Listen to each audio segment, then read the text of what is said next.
Hello everyone, welcome back to my channel. I hope you all are doing good. So अब तक हमने comparative and common size statement खत्म कर लिया. Now we are going to start with our new chapter, that is your debentures. Debentures काफ़ी similar है आपके shares से. अगर आपको shares आता है तो debentures आपके लिए बहुत easy होने वाला है, और अगर नहीं आता है तो no need to worry. We are going to start every topic with very basic, right? तो डिबेंचर्स हम स्टार्ट कर रहे हैं. उससे पहले डिबेंचर्स का मतलब समझते हैं. डिबेंचर्स बेसिकली आपका एक डॉक्यूमेंट होता है जो कोई कंपनी इशू करती है. सपोज कोई कंपनी है XYZ लिमिटेड और वो एक डेट ले रही है किसी इंसान से, सपोज ABC से वो डेट ले रही है, तो XYZ लिमिटेड एक डिबेंचर इशू करेगी ABC को, जो ये शो करेगा, जो एक एविडेंस होगा आपके डेट का. तो उसी इंस्ट्रूमेंट को हम डिबेंचर बोलते हैं, राइट. डिबेंचर एक रिटर्न डॉक्यूमेंट होता है और उस पर इंटरेस्ट फिक्स्ड होता है. आपने शेयर्स चैप्टर पढ़ा होगा या फिर बैलेंस शीट पढ़ी होगी, तो उसमें लॉन्ग टर्म बोरोइंग्स के अंदर देखा होगा 9% डिबेंचर्स, 10% डिबेंचर्स. हम ऐसे लिखते हैं 9% डिबेंचर, या फिर आप इसकी जगह 10%, 11% कुछ भी लगा सकते हो. ये जो 9, 10, 11% होता है, ये होता है interest.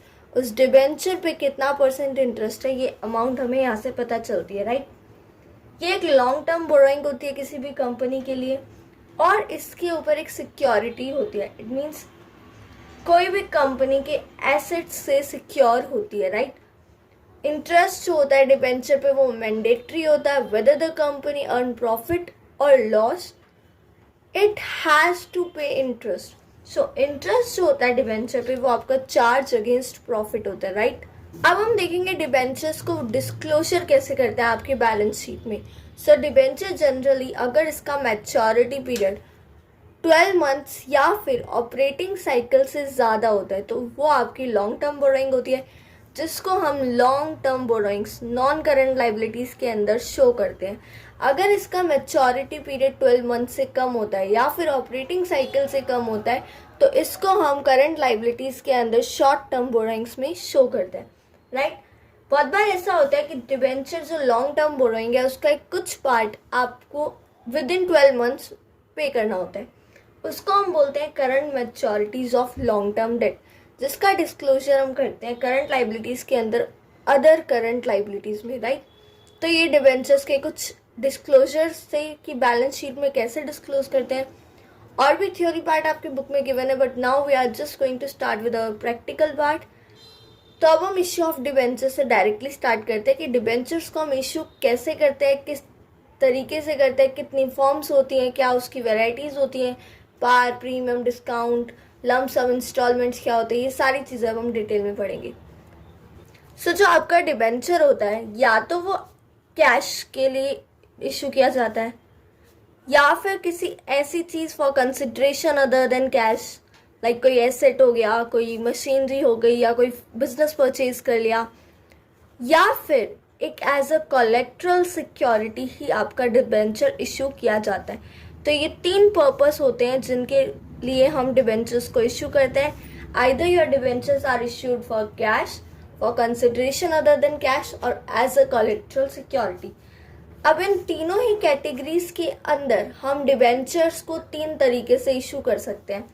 That is your at par, at premium और एट डिस्काउंट. एट पार क्या होता है? एट पार मतलब जो उसकी फेस वैल्यू है. फेस वैल्यू मतलब नॉमिनल वैल्यू. जैसे 10 रुपीज़ का कोई डिबेंचर है या 100 रुपीज़ का कोई डिबेंचर है, तो 100 रुपीज़ के डिबेंचर को जब हम 100 रुपीज़ में ही इशू करते हैं तो वो पार होता है, मतलब फेस वैल्यू पे इशू किया. प्रीमियम का मतलब अगर आपका डिबेंचर 100 रुपीज़ का है और आप उसे इशू कर रहे हो ₹125 पे, मतलब आपने 25% एक्स्ट्रा अर्न किया, तो ये आपका होता है प्रीमियम पे, जब आप फेस वैल्यू से ज़्यादा प्राइस पे अपने डिबेंचर को इशू करते हो. और एट डिस्काउंट मतलब आपका 100 रुपीज़ जो है वो फेस वैल्यू है डिबेंचर की, बट आप उसको इशू कर रहे हो 90 में, मतलब less than the price of face value. उसको हम बोलते हैं issue of debenture at discount. मतलब आप फॉर कैश के अंदर भी ये तीनों वेराइटीज़ देखेंगे, अदर देन कैश के अंदर भी आपकी ये तीनों सिचुएशन आएगी, और एज अ कोलेट्रल सिक्योरिटी के अंदर भी आपकी ये तीनों सिचुएशंस आएंगी। इसके अलावा दो टर्म्स और होती हैं, जैसे कि लंप सम और इंस्टॉलमेंट, जो आप इस चैप्टर में आगे पढ़ने वाले हो, राइट। अब ये लंप सम और इंस्टॉलमेंट्स क्या होते हैं? लंप सम एंड इंस्टॉलमेंट्स आपके डिबेंचर्स की जो अमाउंट होती है उसको कलेक्ट करने का वे होता है। मतलब आपकी डिबेंचर की अमाउंट लेट से 100 रुपीज़ है। अगर आपको ये 100 रुपीज़ मतलब एक ही बार में अगर आपको ये मिल रहे हैं पूरा पैसा आपका, तो आप बोलोगे कि आपने जो मनी कलेक्ट किया, वो अमाउंट जो डिबेंचर्स की कलेक्ट हुई, वो लंप सम की फॉर्म में हुई। अगर ये 100 रुपीज़ आपको ब्रेक डाउन में मिल रहे हैं, मतलब 10 रुपीज़ मिले, फिर 50 मिले, फिर 40 जो बचे हुए वो मिले, तो ये होता है आपको इंस्टॉलमेंट्स में अमाउंट रिसीव होना, राइट। मेन डिबेंचर्स कैश के पर्पस के लिए इशू किया जाता है, या कंसिडरेशन अदर देन कैश, या फिर डिबेंचर्स को इशू करते हैं as an collateral security, right. इसके अंदर आपकी ये तीनों सिचुएशन आती है at par, either at premium और at discount. Lump sum and instalments आपके अमाउंट ऑफ डिबेंचर को कलेक्ट करने का एक वे होता है। इन सब के हम जर्नल एंट्रीज देखेंगे। सबसे पहले हम पढ़ेंगे issue of debentures for cash, फिर इसके अंदर हम तीनों ही सिचुएशन पढ़ेंगे, at par, at premium, at discount, और साथ ही साथ ये दोनों सिचुएशंस भी। सबसे पहले हम लंप सम और इंस्टॉलमेंट्स के केसेस की एंट्री सीखेंगे। जब भी पैसा आपको लंप सम में मिलेगा, 3 एंट्री आपको पास करनी है, राइट। सबसे पहले bank account debit to debenture application and allotment account credit, right. कोई भी शॉर्ट फॉर्म आपको एग्जाम में यूज नहीं करनी। ये जो फर्स्ट एंट्री होती है ये आपकी होती है on receipt of application money, जो आपको एप्लीकेशन मनी मिला। So bank account debit to debentures application and allotment account. अब जो आपको पैसा ये मिला debenture application and allotment account, इसको आप ट्रांसफर करेंगे डिबेंचर्स अकाउंट में। तो जो सेकेंड एंट्री होती है वो होती है debentures application and allotment account debit to percent debentures account. यहाँ पे आपके 9, 10, 8, 7, 6 जो भी परसेंट इंटरेस्ट होता है वो यहाँ पे आपका आता है, राइट। उसके बाद अगर सपोज कोई एक्स्ट्रा मनी है, आपने 10,000 का डिमांड किया था, आपको 12,000 मिल गए, तो ये जो 2,000 का अमाउंट है उसको आप रिटर्न करेंगे। जब हम रिटर्न करते हैं तो यहाँ पे जैसे आपने डिबेंचर्स अकाउंट में ट्रांसफ़र करा, या फिर आप या तो साथ में ही लिख सकते हो या फिर आप अलग से भी बना सकते हो। कैसे? Debenture application and allotment account को debit to bank account, right. तो ये आपकी लंप सम की एंट्रीज। अब हम देखेंगे इंस्टॉलमेंट्स के केस में क्या होता है। इंस्टॉलमेंट्स के केस में आपकी बहुत सारी एंट्रीज पास होती हैं। सबसे पहला, आपको जब पैसा मिला तो डायरेक्ट सी बात है यार, पैसा मिलेगा तो कुछ नहीं करना, bank account debit to debenture application account. यहाँ पे हमने एप्लीकेशन एंड अलॉटमेंट अकाउंट एक साथ इसलिए नहीं लिखा क्योंकि यहाँ पे हमें पैसा इंस्टॉलमेंट्स में मिल रहा है, यहाँ पे हमें अलॉटमेंट मनी अभी मिलेगा। तो सबसे पहले जो भी आपको पैसा मिलता है bank account to debenture application account, जितना भी पैसा मिलेगा डायरेक्टली आपको वो अमाउंट यहाँ पे लिखनी है, राइट। प्रीमियम, पार, डिस्काउंट ये सब चीज़ें नहीं देखनी, सिर्फ आपको जो भी अमाउंट रिसीव हुई है वो यहाँ पे आपको लिखनी है। उसके बाद हम फर्दर केसेस में आगे करेंगे। तो जैसे अब आपको जो पैसा मिला डिबेंचर एप्लीकेशन अकाउंट पे, उसको आप ट्रांसफर करेंगे डिबेंचर्स अकाउंट में। अगर आपको कुछ पैसा रिफंड भी करना है, सपोज अगर ओवर सब्सक्रिप्शन का केस है, मतलब यही वाला केस है, 10,000 आपने डिमांड करे, 12,000 आपके पास आ गए और आपको वो 12,000 के जो एक्स्ट्रा है 2,000 वो आपको रिटर्न करना है, तो यहाँ पे आप बैंक अकाउंट कर सकते हो। अब ये करने के बाद एप्लीकेशन मनी कंप्लीट, आपको bank account, debentures application account जो पैसा रिसीव हुआ, debentures application account to 80% debentures account जो आपको मिला। इसको भी हम एग्जाम्पल के तरीके से भी देखेंगे, सिर्फ अभी बेसिक एंट्री समझते हैं। थर्ड थिंग, आपको अलॉटमेंट मनी ड्यू करना है। आपने जिन लोगों को डिबेंचर्स अलॉट करे हैं आप उनसे अलॉटमेंट मनी ड्यू करोगे। इंस्टॉलमेंट का मतलब ये होता है कि आपने 100 रुपीज़ का आपका डिबेंचर है, तो आपने पहले लिया 50, अब आप ले रहे हो 40 और अब लास्ट में आप लोगे 10। या आपका एप्लीकेशन मनी या आपका अलॉटमेंट मनी। इसके बाद चाहे आप 5 लोगे तो फर्स्ट कॉल सेकंड कॉल, या फिर अगर खाली 10 ले रहे हो तो ये first and final call, right. आपको 50 रुपीज़ मिल गए। सपोज आपको पूरे 100 रुपीज़ का एक डिबेंचर है और आपने 10,000 रुपीज़ आपको चाहिए थे, मतलब आपने 100 डिबेंचर्स इशू किए थे 100 रुपीज़ के। तो आपके अब 100 डिबेंचर्स फुली सब्सक्राइब्ड है। पर डिबेंचर का प्राइस जो आपका एप्लीकेशन पे देना है, मतलब आपको 50 रुपीज़ देने हैं पर डिबेंचर के हिसाब से, राइट। 50 रुपीज़ 100 डिबेंचर्स, आपको कितने रुपीज़ मिले? 5,000। एप्लीकेशन मनी पे आपको 5,000 मिल गया। सो अब इस अमाउंट को ट्रांसफ़र करेंगे 5,000 डिबेंचर्स अकाउंट में 5,000। बैंक अकाउंट कुछ भी रिफंड नहीं करना, तो ये खाली, ठीक है।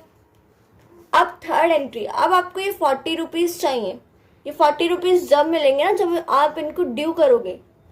एप्लीकेशन मनी आप पहले मिलता है, फिर उसके बाद आप ट्रांसफ़र करते हो। बट बाकी जो अलॉटमेंट मनी है, फर्स्ट कॉल मनी है, फाइनल कॉल मनी है, जो भी पैसा है वो पहले ड्यू होता है, फिर पेमेंट होती है। तो जब हम अलॉटमेंट मनी को ड्यू करेंगे तो debenture allotment account to percent debentures account, ये आपने अलॉटमेंट मनी को ड्यू करा। कितना ड्यू किया? 40 rupees for 100 debentures, that is your 4,000। मतलब इसका मतलब ये होता है कि आपको 4,000 डिबेंचर्स अलॉटमेंट मनी जो है मिलेगा। उसके बाद आपने ये पैसा ड्यू किया, लोगों को बताया कि अब आपको 4,000 रुपीज़ पे करनी है, मतलब 40 रुपीज़ पर डिबेंचर पे करना है। जब उन्होंने पे किया तो आपको पैसा मिला। So bank account debit to debenture allotment account,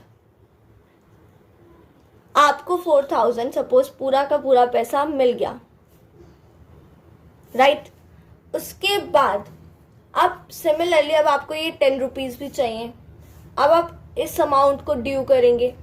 सो अब हमने डिबेंचर में कॉल मनी ड्यू किया। सो डिबेंचर कॉल अकाउंट डेबिट, यहाँ सपोज आपके 10 रुपीज़ थे, 100 डिबेंचर्स तो 1,000 रुपीज़ आपको मिलने हैं। To percent debentures account, debenture call money को ड्यू किया टू डिबेंचर्स अकाउंट। अब आपको वो पैसा रिसीव हो गया। तो जब पैसा रिसीव होता है तो bank account debit to debenture call account, यहाँ पे कॉल की जगह आपका debenture first call account, debenture second call account, इस तरीके से बनेगा और अमाउंट सेम रहेगी 1,000 रुपीज़। तो ये आपका लंप सम एंड इंस्टॉलमेंट्स की एंट्रीज यहाँ पे ख़त्म होती है। अब हम जो टॉपिक स्टार्ट कर रहे हैं वो है issue of debentures for cash. Issue of debentures for cash के अंदर आपका एट पार, एट प्रीमियम और एट डिस्काउंट ये हम पढ़ने वाले हैं, राइट। सो स्टार्ट करते हैं। Issue of debentures for cash. Issue of debentures for cash का मतलब ये होता है कि सपोज कोई कंपनी है XYZ लिमिटेड, उसको कैश चाहिए, अपने फंड्स की रिक्वायरमेंट है उसको अपने डे टू डे ऑपरेशंस को मीट करने के लिए, या फिर उसको कुछ अपने बिजनेस को एक्सपेंड करना है तो उसको कैश चाहिए, पैसा चाहिए। जब वो किसी से बोरो करेगी तो वो डिबेंचर्स इशू करेगी। तो इसका मतलब यही होता है कि कैश के लिए अगर आप डिबेंचर्स को इशू करते हैं तो issue of debentures for cash. इसके अंदर हम तीनों ही केस पढ़ेंगे again, at par, at premium और एट डिस्काउंट, राइट। साथ ही साथ इसी के अंदर आपका लंप सम एंड इंस्टॉलमेंट्स वाले केस आएंगे कि अगर आपका issue for debentures for cash किया है एट पार, बट जो अमाउंट मंगवाई है वो लंप सम में मंगवाई है कि इंस्टॉलमेंट्स में मंगवाई है, उसी बेसिस पे हमें एंट्रीज को पास करना होता है। तो सबसे पहला जो केस है वो है एट पार का। सपोज कोई कंपनी है XYZ लिमिटेड, उन्होंने 20,000 डिबेंचर्स इशू किए। 20,000 डिबेंचर्स, सपोज 9% डिबेंचर्स, राइट। ये 9% जो है आपका इंटरेस्ट है जो डिबेंचर्स पे हमें पे करना है। 20,000 डिबेंचर्स इशू किए, एक डिबेंचर का प्राइस है ₹100। अब जो पेमेंट है वो लंप सम में होगी, मतलब ₹100 जो है पर डिबेंचर के हिसाब से एक ही बारी में पे करने हैं, right. 20,000 debentures, ₹100, that is your 20 lakh rupees company को मिलेंगे। तो लंप सम में सबसे पहले bank account debit to debenture application and allotment account. हमने बोला था यहाँ पे हम वो अमाउंट लिखते हैं जितना पैसा हमें मिला। तो एप्लीकेशन पे आपको कितना पैसा मिला, 20,000 डिबेंचर्स आपके इशू के, हर एक डिबेंचर आपका सब्सक्राइब हो गया और पर डिबेंचर के हिसाब से आपको ₹100 मिले, मतलब 20 लाख। ये 20 लाख कहाँ से आया, 20,000 डिबेंचर्स पे ₹100 पर debenture, that is your 20 lakh. इसी को आपने डिबेंचर एप्लीकेशन अलॉटमेंट अकाउंट में ट्रांसफर कर दिया, राइट। पहली एंट्री तो ये हो गई। सेकेंड एंट्री हम क्या करते हैं, debenture application and allotment account को ट्रांसफर करते हैं डिबेंचर्स अकाउंट में। तो debenture application allotment account debit to 9% debentures account. यहाँ पे भी आपका अमाउंट सेम 20 लाख 20 लाख। तो ये तो हो गया आपका लमसम का केस। अब हमें इंस्टॉलमेंट्स का केस पढ़ना है। इंस्टॉलमेंट्स का केस कब होता है, जब आपसे ₹100 एक बार में ना लेकर अलग अलग बार में ले। मतलब फर्स्ट से आपका एक डिबेंचर का प्राइस है ₹100, तो आपसे बोले कि एप्लीकेशन मनी पे आपको ₹40 पे करना है, एंड जो बैलेंस है जो बचा लाइक ₹60 ये आपको अलॉटमेंट मनी देना है। सो इंस्टॉलमेंट्स की एंट्री देखते हैं क्या होती है। सबसे पहली एंट्री लंप सम हो या इंस्टॉलमेंट हो, आपको पैसा मिलेगा एप्लीकेशन मनी। तो bank account debit to debenture application account, right. कितना पैसा मिलेगा, आपके 20,000 डिबेंचर्स हैं, फुली सब्सक्राइब्ड है। एप्लीकेशन पे कितना पैसा देना था, ₹40, तो 20,000 इंटू 40 आपको 8 लाख रुपए मिल गए, 8 lakh, that is your 20,000 into 40। क्योंकि एप्लीकेशन पे तो सिर्फ ₹40 देने थे ना, अगर लमसम होता तो 100 के ₹100 आपको एप्लीकेशन पे देने थे, बट यहाँ पे इंस्टॉलमेंट्स में तो मतलब आपको सिर्फ ₹40 देने। तो 40 इंटू 20,000 कितने हुए, 8 लाख। तो आप ट्रांसफर भी सिर्फ 8 लाख ही करेंगे क्योंकि आपको इतने ही मिले हैं। So second debenture application account debit to 9% debenture account, 8 lakh amount same रहेगी। सो थर्ड एंट्री में हम डिबेंचर अलॉटमेंट अकाउंट को ड्यू करेंगे। तो debenture allotment account debit to 9% debenture account. हमने कितना एक्सपेक्ट किया कि कितना मिलेगा, ₹60 20,000 डिबेंचर पे, दैट इज योर 12 लाख। अब इस जो अमाउंट अभी हमें अमाउंट मिल चुकी, राइट, तो bank account debit to debenture allotment account, that is your 12 lakh, right. तो ये आपकी इंस्टॉलमेंट्स की एंट्रीज होते हैं, राइट। अगर यहाँ पे आपके पास फर्दर डिवाइड होता, जैसे कि यहाँ पे 60 ना देके 30-30 का डिवीजन दिया होता, तो मतलब आपको कॉल मनी भी ड्यू करना पड़ता। और जब हम कॉल मनी ड्यू करते तो हमारी एंट्री होती debenture first call account debit to 9% debentures account. जब उसका पैसा रिसीव होता, मतलब योर 6th एंट्री के बाद जो होती bank account debit to debenture first call account, right. तो ये होते हैं आपके लमसम और इंस्टॉलमेंट्स खत्म। Issue of debenture for cash at par खत्म, राइट। एट पार का सिंपल सा मतलब होता है कि आपके डिबेंचर की अगर वैल्यू ₹100 है तो वो ₹100 में ही इशू किया जाएगा। सबसे सिंपल केस होता है एट पार का। आई होप क्लियर होगा। इसके हम 1-2 क्वेश्चन और प्रैक्टिस करेंगे एट द एंड। जब हमारा issue of debenture for cash complete हो जाएगा तो तीनों ही टाइप के क्वेश्चन को प्रैक्टिस करेंगे सो एज कंसेप्चुअल क्लैरिटी और भी ज़्यादा हो जाए। अब हम पढ़ेंगे issue of debentures for cash eight premium. At premium का मतलब कि अगर आपका डिबेंचर ₹100 का है और आप उसको ₹110 में इशू कर रहे हो, तो ये जो ₹10 आपने अर्न किया ये आपका प्रीमियम है। ये जो प्रीमियम होता है ना, ये कैपिटल नेचर की एक रिसिप्ट होती है आपकी, जिसको हम सिक्योरिटी प्रीमियम रिजर्व अकाउंट में ट्रांसफ़र कर देते हैं। तो जब भी ये जो प्रीमियम आपको मिलेगा, इस प्रीमियम को आप सिक्योरिटी प्रीमियम रिजर्व अकाउंट में ट्रांसफ़र कर देंगे। ऐड प्रीमियम काफ़ी सिंपल है। जब इशू प्राइस जो होता है डिबेंचर का, जो 110 है, जैसे आपने 100 रुपीज़ के डिबेंचर को 110 पे इशू किया, तो ये इशू प्राइस, जब issue price of debenture is more than your face value of the debenture, so उसको हम बोलते हैं issue of debenture at premium. अब हम एट प्रीमियम के ही केस में लंप सम को समझेंगे। सपोज 1000 डिबेंचर्स हैं, 1000 डिबेंचर्स हैं, 100 रुपीज़ का एक डिबेंचर है, मतलब फेस वैल्यू जो है 100 है, पर हम इसको इश्यू कर रहे हैं ₹110 में। 10 रुपीज़ का आपका प्रीमियम है पर डिबेंचर, राइट। सारे जो 1000 डिबेंचर्स हैं वो आपके फुली सब्सक्राइब्ड हो गए। लंप सम का केस है, आपको पेमेंट भी जो 110 रुपीज़ मिलेगा वो एक साथ मिलेगा, राइट। तो एंट्री क्या होगी? सबसे पहले एंट्री होगी हमारी bank account debit to debenture application and allotment account, right. तो अमाउंट मिलेगी आपको 110 रुपीज़ 1000 डिबेंचर्स पे, राइट। तो आपको मिलेंगे 1,10,000, राइट। अब हमें इसको ट्रांसफ़र करना है। सो सेकेंड एंट्री होगी आपके debenture application and allotment account, right. कितना पैसा आपको ट्रांसफ़र करना है? 1,10,000। किस किस अकाउंट में ट्रांसफ़र होता है? एक तो डिबेंचर्स अकाउंट में, दूसरा आपका हमने बोला था जो प्रीमियम का अमाउंट है, दैट इज कितना भी हो, 10 रुपीज़, 5 रुपीज़, 15 रुपीज़, वो आपका जाता है सिक्योरिटी प्रीमियम रिजर्व अकाउंट में। तो ये जाएगा to security premium reserve account में। तो यहाँ पे 1,10,000 को हम ट्रांसफ़र करेंगे। डिबेंचर्स अकाउंट में जब भी वैल्यू जाती है, either you have issued on discount या फिर आप प्रीमियम पे इशू करो। डिबेंचर्स अकाउंट में जब भी वैल्यू जाएगी वो फेस वैल्यू पे ही जाएगी। मतलब 100 rupees into 1000 debentures, that is your 1 lakh.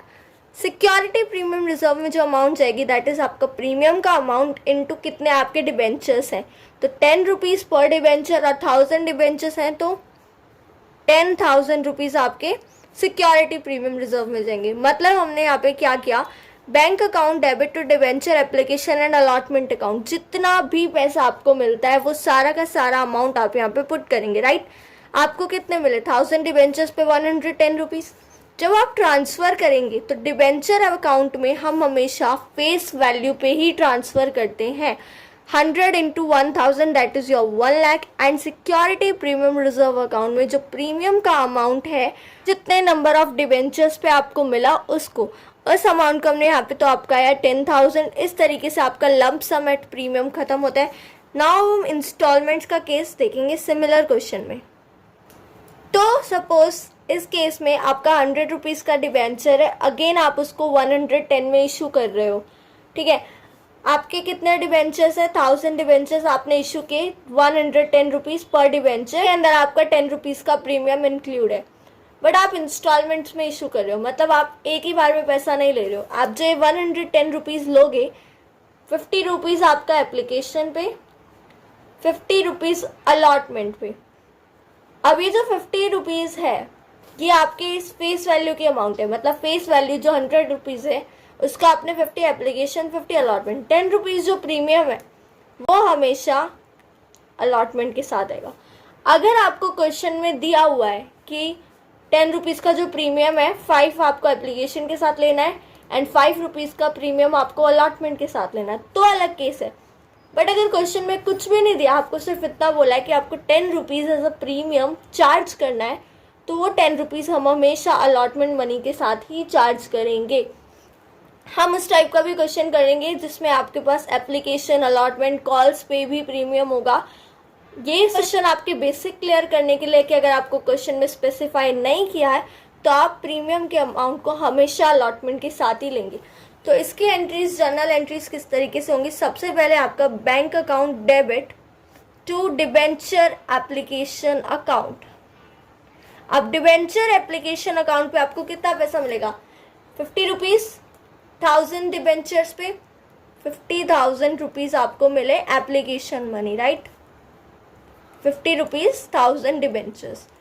उसके बाद जब हम उसको ट्रांसफ़र करेंगे तो debenture application account to 9% debentures account, इसको आपने ट्रांसफ़र किया, सेम 50,000। अब थर्ड एंट्री है, आप अलॉटमेंट अमाउंट को ड्यू करेंगे। तो जब आप अलॉटमेंट अकाउंट को ड्यू करेंगे तो किस तरीके से करेंगे, debenture allotment account to 9% debentures.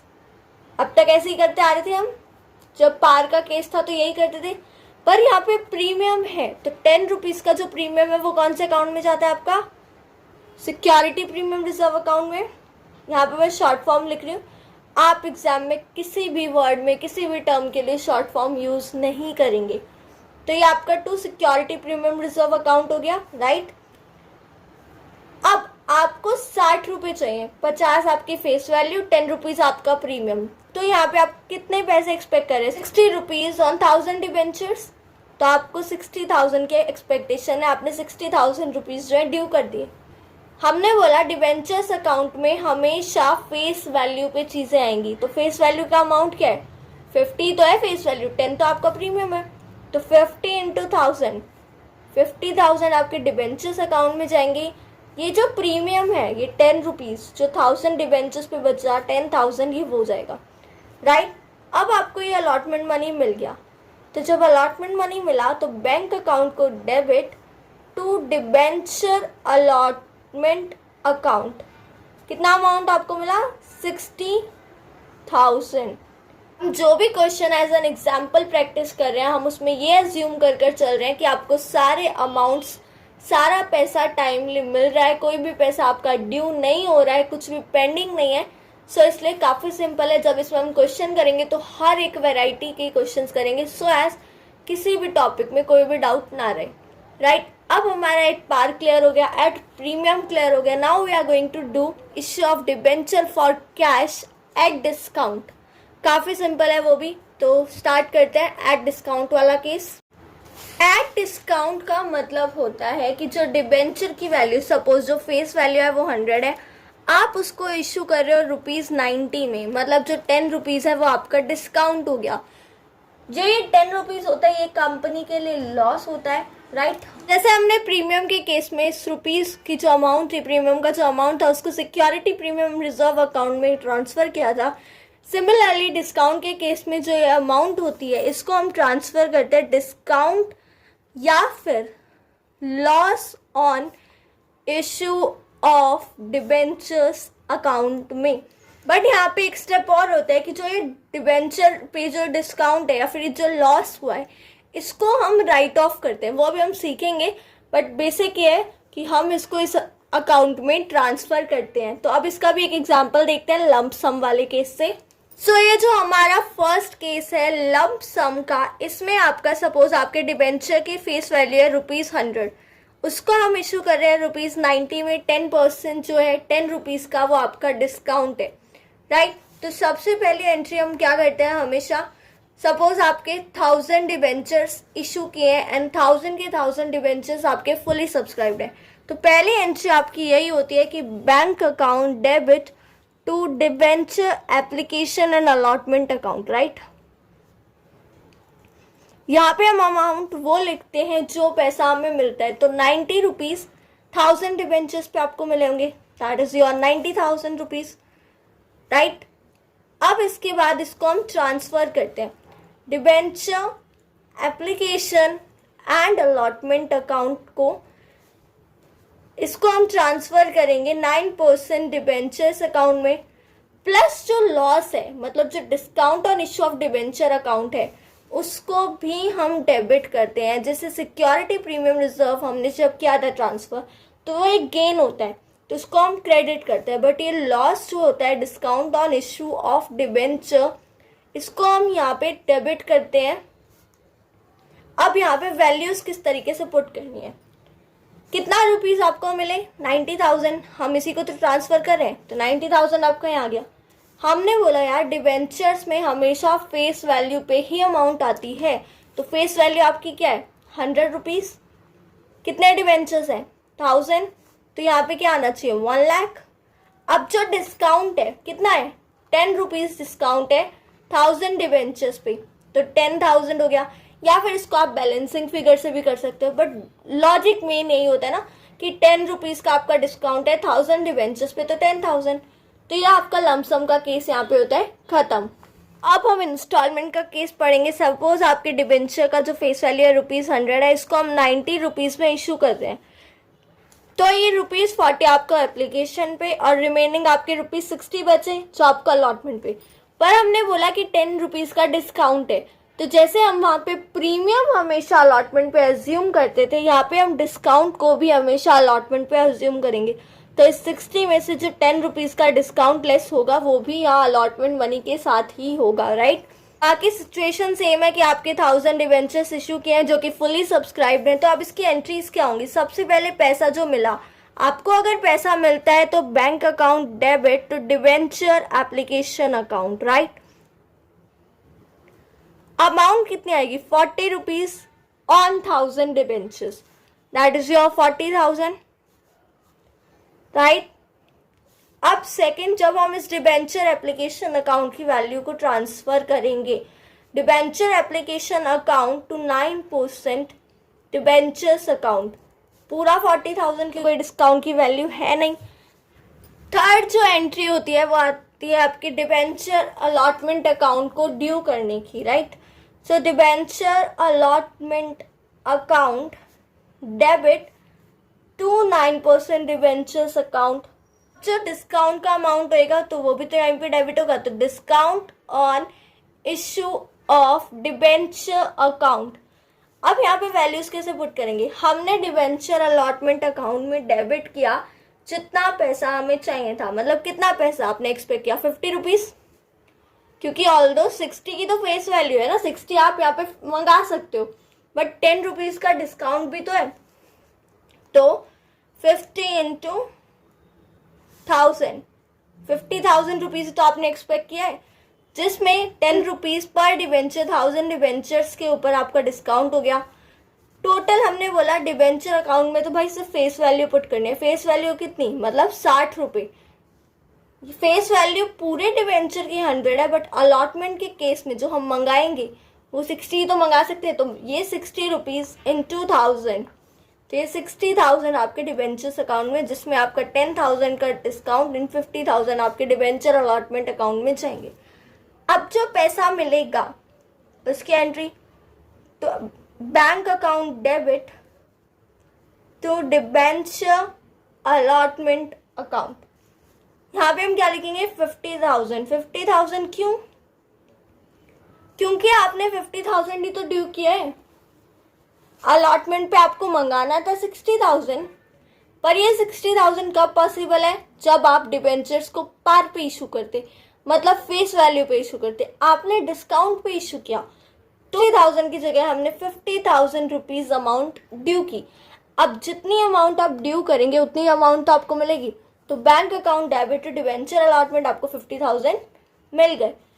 अब यहाँ पे एक डिस्काउंट के क्वेश्चन में ऑल्दो ज़रूरी नहीं होता है, बट आई प्रेफर कि आप हर क्वेश्चन के बाद वो एंट्री मेंशन करके आए। अगर आपका डिस्काउंट का क्वेश्चन है तो प्लीज़ वो एंट्री मेंशन करें, क्योंकि सेफ साइड हम लोग चलेंगे, राइट। कोई रिस्क नहीं लेना है, मे बी कोई आपका एग्जामिनर हो जो मार्क्स डिडक्ट कर ले, तो वो नेक्स्ट एंट्री आपकी क्या होगी, इस डिस्काउंट को राइट ऑफ करने की। अब हम इस डिस्काउंट को राइट ऑफ कैसे करेंगे, पहले हम यहाँ पे ये समझते हैं कि discount on issue of debenture की जो अमाउंट होती है उसको राइट ऑफ कैसे करते हैं। देखो यार, सपोज करो आपकी डिस्काउंट जो है डिबेंचर्स पे वो आपका 1 लाख रुपीज़ है, ओके। आपको क्वेश्चन में दिया है कि आपके पास कैपिटल रिजर्व, सपोज ये हम जस्ट एग्जांपल ले रहे हैं, कैपिटल रिजर्व है 50,000, राइट। फिर उसके बाद आपके पास सिक्योरिटी प्रीमियम रिजर्व भी है 30,000, पर जो आपका डिस्काउंट है वो है 1 लाख का, राइट। कैपिटल रिजर्व 50,000 है, सिक्योरिटी प्रीमियम रिजर्व 30,000 है, जो डिस्काउंट है वो है आपके पास 1 लाख का। हमें इसे राइट ऑफ करना है, तो किस तरीके से राइट ऑफ करेंगे। सबसे पहले आप यहाँ पे 2 discount on issue of debentures account 1 lakh, क्योंकि आपको राइट ऑफ करना है, राइट। इस discount on issue of debentures को राइट ऑफ करने के लिए हमारी सबसे फर्स्ट प्रायोरिटी होगी कैपिटल रिजर्व। तो सबसे पहले हम कैपिटल रिजर्व को डेबिट करेंगे। सपोज अगर आपका कैपिटल रिजर्व के अमाउंट से ही आपका डिस्काउंट पूरा राइट ऑफ हो जाता है तो फिर वहीं पे हमारा क्वेश्चन कंप्लीट हो जाएगा। सपोज यहाँ पे आपको कैपिटल रिजर्व 50,000 दिया है, बट अगर आपका कैपिटल रिजर्व 1 लाख होता तो हम डायरेक्ट लिखते capital reserve account to discount on issue of debentures account 1 lakh. But यहाँ पे कैपिटल रिजर्व जो है आपका 50,000 है, तो 50,000 अमाउंट आपका यहाँ से आया। सेकेंड प्रायोरिटी आपकी जाती है सिक्योरिटी प्रीमियम रिजर्व अकाउंट को। तो सिक्योरिटी प्रीमियम रिजर्व अकाउंट को डेबिट करेंगे। कितना अमाउंट है? 30,000। अभी भी आपका 1 लाख पूरा नहीं हुआ, शॉर्टेज है, 20,000 की शॉर्टेज है। जितनी भी अमाउंट की शॉर्टेज होती है वो आप पूरी करेंगे बाद में स्टेटमेंट ऑफ P&L अकाउंट से। कितना? 20,000, राइट। तो ये आपका क्वेश्चन कंप्लीट हो गया। Capital reserve account debit, SPR account debit, statement of P&L account debit to discount on issue of debenture account. इस तरीके से आप अपने discount on issue of debentures को राइट ऑफ करेंगे। तो वापस हम इस क्वेश्चन पे आते हैं। तो यहाँ पे जो आपका discount on issue of debentures है वो 10,000 है। तो अब इसको हम राइट ऑफ करेंगे, पर यहाँ पे ना ही आपको कोई कैपिटल रिजर्व दिया है, ना ही इस क्वेश्चन में आपको कोई सिक्योरिटी प्रीमियम रिजर्व दिया है। तो ये जो discount on issue of debenture है इसको हम राइट ऑफ करेंगे स्टेटमेंट ऑफ P&L अकाउंट से। तो जो हमारी नेक्स्ट एंट्री होगी वो होगी statement of P&L account debit to discount on issue of debenture account. आपका अमाउंट होगा वो तो 10,000 है, क्योंकि हम इसी को राइट ऑफ कर रहे हैं। सो यहाँ पे हमारा issue of debenture for cash at par, at premium, at discount, तीनों ही केसेस कंप्लीट हो चुके हैं। अब दो छोटी छोटी टर्म्स है आपकी, under subscription of debentures and over subscription of debentures, वो हम नेक्स्ट वीडियो में पढ़ेंगे। सो आई होप आपको ये कंसेप्ट समझ आए होंगे। तो please like, share and subscribe my channel. कोई भी डाउट होता है तो प्लीज़ कमेंट सेक्शन में कमेंट करके बता दीजिएगा। Thank you and have a nice day.